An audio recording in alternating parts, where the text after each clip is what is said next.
नोएडा का एक शानदार बंगला, बाहर से देखने में एक आलीशान घर, लेकिन अंदर चल रहा था एक गहरा और खौफनाक खेल। स्टूडियो के नाम पर एक गुप्त अड्डा जहां हर रात अश्लीलता का कारोबार चलता था। 28 मार्च की रात जब ईडी की टीम ने सेक्टर 105 के इस बंगले पर छापा मारा तो जो सच सामने आया वो चौंका देने वाला था। क्या कोई सोच सकता था कि इस घर के अंदर एक ऐसा रैकेट चल रहा था जिसमें पैसों की बरसात हो रही थी और मासूम मॉडल्स फंसाई जा रही थी।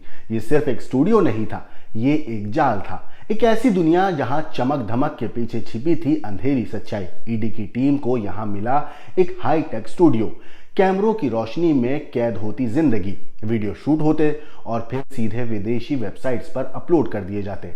इस खेल का मास्टरमाइंड था उज्जवल किशोर और उसकी पत्नी नीलू श्रीवास्तव। सालों से इस धंधे को चला रहे थे, 500 से ज्यादा मॉडल्स की जिंदगी के साथ खिलवाड़ कर चुके थे और अब तक 22 करोड़ रुपए कमा चुके थे।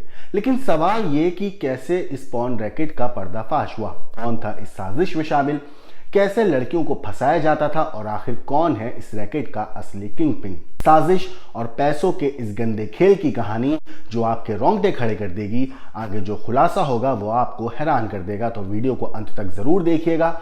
नमस्कार दोस्तों, मेरा नाम है मोहम्मद आसिम और आप देख रहे हैं क्राइम तक।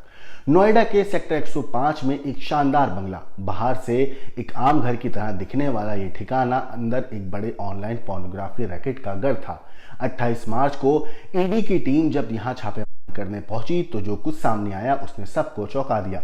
बंगले के अंदर हाईटेक स्टूडियो बना था जहां मॉडल्स के अश्लील वीडियो शूट किए जाते थे। ये पूरा नेटवर्क एक पति पत्नी द्वारा चलाया जा रहा था जो इसे वैध कारोबार की आड़ में चला रहे थे। ईडी को विदेश से संदिग्ध लेन देन की जानकारी मिली थी। 22 करोड़ रुपए की फॉरेन फंडिंग की जांच करते हुए जब टीम इस बंगले पहुंची तो वहां चल रहे अवैध धंधे का भांडोड़ हो गया।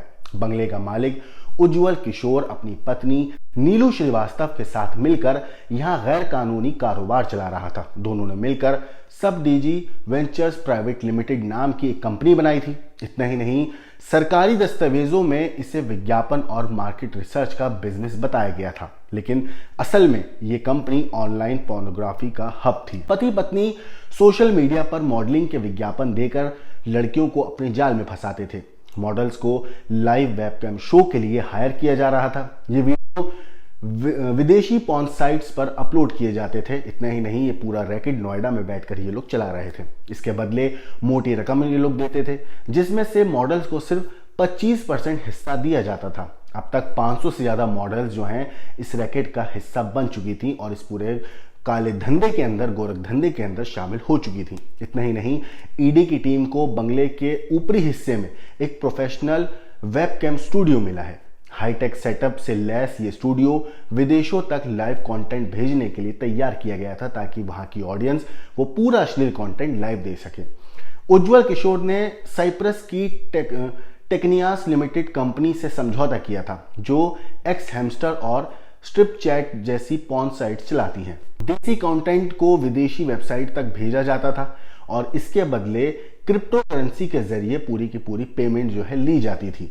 इतना ही नहीं, मीडिया रिपोर्ट्स के हवाले से अगर मैं आपको बताऊं तो उज्जवल किशोर ने फेसबुक पर chepdo.com नाम के एक पेज बनाया था। इस पेज पर मॉडलिंग के ऑफर दिए जाते थे लड़कियों को। इतने ही नहीं, लड़कियों को 1-2 लाख रुपए प्रति माह कमाने का लालच दिया जाता था और इसी लालच में फंसाकर लड़कियों को अपने जाल में ये लोग फंसाते थे। जब वो ऑडिशन के लिए नोएडा स्थित फ्लैट पर आती थी तो उन्हें इस रैकेट में शामिल होने का प्रस्ताव दिया जाता था। उनको बताया जाता था कि इनका आखिरकार काम है क्या। कई दिल्ली एनसीआर की लड़कियां इस जाल में फंस भी चुकी थी, जाने और अनजाने में। इतने ही नहीं, इस पूरे मामले पर ईडी की जांच में और भी कई खुलासे हुए हैं। जैसे कि ईडी की जांच में पता चला है कि कस्टमर द्वारा भेजी गई रकम के अनुसार मॉडल्स को अलग अलग टास्क दिए जाते थे। हाफ फेस शो, जिसमें चेहरा जो है वो आधा दिखाया जाता था कुछ वीडियोस में। फुल फेस शो होता था जहां पूरा चेहरा नजर आता था क्लाइंट्स को। न्यूड कैटेगरी होती थी जिसमें पूरी तरह नग्न अवस्था में लड़कियां होती थी। जांच में और भी कई खुलासे हुए। मसलन जांच में सामने आए हैं कि सब डीजी कंपनी और इसके डायरेक्टर्स के बैंक अकाउंट में विदेश से 15.66 करोड़ रुपए का ट्रांसफर किया गए थे। नीदरलैंड्स में एक बैंक अकाउंट को अभी पता चला है जिसमें 7 करोड़ रुपए भेजे गए थे। ये रकम इंटरनेशनल डेबिट कार्ड्स के जरिए भारत में कैश कराई जाती थी। बंगले से तकरीबन जो पुलिस को, जो ईडी की टीम को बरामदगी हुई है वो 8 लाख रुपए की कैश की बरामदगी करी है। पूछताछ में और भी खुलासे हुए हैं, जैसे कि पूछताछ में सामने आया कि मुख्य आरोपी उज्जवल किशोर पहले रूस में एक ऐसी ही पोर्नोग्राफी सिंडिकेट का हिस्सा रह चुका है। बाद में वो भारत आया और अपनी पत्नी के साथ ये पूरा रैकेट चलाने लगा। ईडी ने विदेश मुद्रा प्रबंधन अधिनियम यानी कि फेमा के तहत इस दंपत्ति के खिलाफ कार्रवाई शुरू कर दी है। इस मामले में आने वाले दिनों में और भी गिरफ्तारियां हो सकती हैं। फिलहाल कुछ ही लोगों की इसमें गिरफ्तारी हुई है। ये लड़कियों को फंसाते थे, पूरा एक सिंडिकेट चला रहे थे। नोएडा पुलिस भी जल्द इस मामले की जांच शुरू करने वाली है। इतने नहीं, ईडी ने अभी तक कोई आधिकारिक बयान इस मामले पर जारी नहीं किया है, लेकिन इतना तय है कि ये भारत में चल रहे सबसे बड़े ऑनलाइन पॉर्न रैकेट में से एक हो सकता है। और अब सवाल ये है कि क्या इस अवैध कारोबार के और भी चेहरे हैं जिन्हें बेनकाब अभी होना बाकी है, और क्या ऐसे मामले पर सरकार कोई सख्त कदम उठाएगी। इस पूरी स्टोरी के ऊपर आपकी जो कुछ राय है हमें कमेंट करके जरूर बताइएगा। बाकी देश और दुनिया की क्राइम की खबरों के लिए देखते रहिए क्राइम तक।